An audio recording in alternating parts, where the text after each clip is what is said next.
Coach. How are we doing? One thing I forgot to ask you about the other day. Looked like you were sporting a new look on the sidelines. Had some glasses. Is that something No, you my just... contact was out. So Oh, is that what it I was? needed a little help.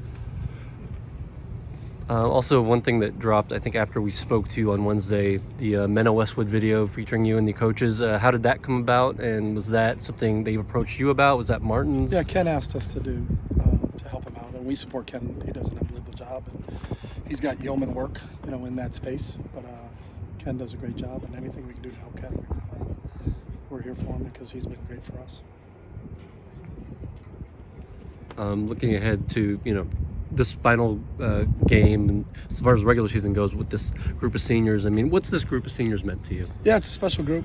There's a bunch of them that have been here for a while. You still have remnants of the COVID kids. I think Alex Johnson's in year 6. Kenny Churchwell is. Some of those kids that got the extra year of eligibility. But they've been, really the standard for this football team. Their work ethic that they show up with every day, their attention to detail, how involved they are in meetings, how involved they are in training sessions, what they were like in the off season with KB and the strength and conditioning stuff. They've been fantastic. We have a great group of senior leaders here, and this one's weird because it's not the last game. So, we know we got one more with them. It's those bowl practices leading up to the last day when you start to really think about it. But it's the last time where the home crowds will see them, so that's why you honor them on senior day. Coach, you talked about how USC is more of a passing team, but to be able to hold them to only 3 rushing yards, and a lot of that has to do with tackles for a loss, the sacks that the defense gets at, and then just to be number 1 in rush defense, what does that mean for this team? Obviously you have to stop the run in football. It's a credit to our guys on the defensive side of the ball, our coaching staff and our players. Our players executed. They throw the ball more than they run the ball, but they still run the ball, and they've run the ball a lot very successful on other teams. But for us to take away an entire phase of the game and make it one-dimensional was kind of what the game plan was on defense, and I thought they did a great job. So, they've been really, really good against the rush all year long, and they're going to have to be because this is the best rushing team we're going to play with Cal and Jade not coming in here on Saturday. So we got to continue to be able to stop the run, and the real good football teams in college football can stop the run. How's Jay Toya looking? Jay's good. Jay will practice today. He'll be available today. Colin Schlee's available today. So all of our guys that were banged up a little bit, I think, are going to run around today. So. Who are some of the personnel on Cal's defense that really kind of jump out at you on film? Well, the young freshman linebacker, Cade, is a really, really good player. He got hurt for a little bit in the B game against Stanford, but he'll come back. Sounded like he practiced and he played.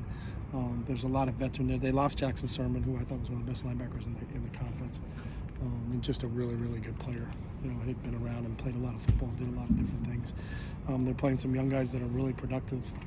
Justin and Peter Sermon, their defense coordinator, do such a good job with their system that it just seems like when someone like Jackson goes down and you plug in another linebacker, it's like, holy, this kid's really good too. But I think a lot of the credit goes to the coaching staff in terms of putting those guys in positions to make plays. And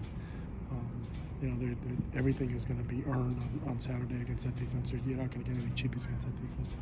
Do you pick Femi's brain at all, considering he was just there last year? We haven't had a chance to sit down and visit with Femi yet, just because of the class schedule. We'll talk to him.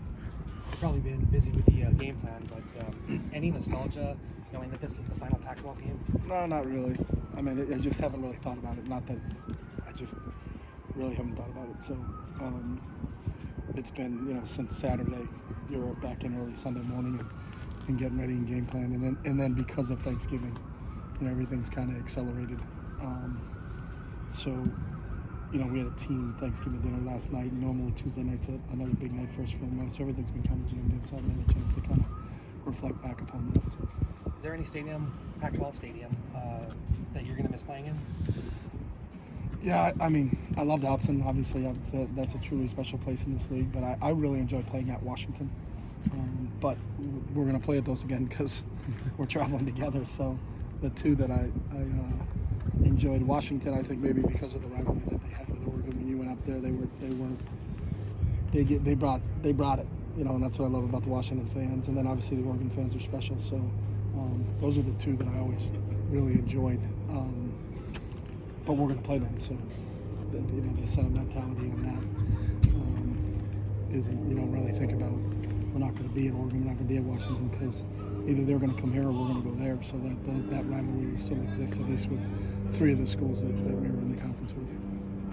When you think about the memories in this conference, is it more about the games or is it about the relationships with some of the other coaches around the league? I think it's all. I don't think there's one. There's not. I'm not writing a story, so I can think about anything I want to think about. So, there's some great relationships with coaches. I had a great experience when I was at Oregon with Mike Riley. Just really enjoyed competing against Mike in the battles that we had. Sark was great. Lane was great. When Lane was at SC and Sark was at Washington. Played against Pete my first year when I was at Oregon. Had a ton of respect for him. Always